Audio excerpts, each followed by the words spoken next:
ఖురాన్ పిలుపు వినండి, ప్రేమ మార్గం నడవండి. మనమందరం ఒక్కటే, మంచి మనసుతో జీవించండి. ఒకే దేవుడు సృష్టించాడు, మనమందరం ఒక కుటుంబం. జాతి మతం తేడా లేక ప్రేమే మన బంధం.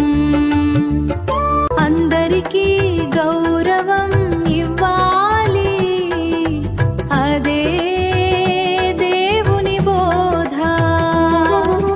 ప్రేమతో చేతులు కలిస్తే భూమి స్వర్గం అవుతుంది.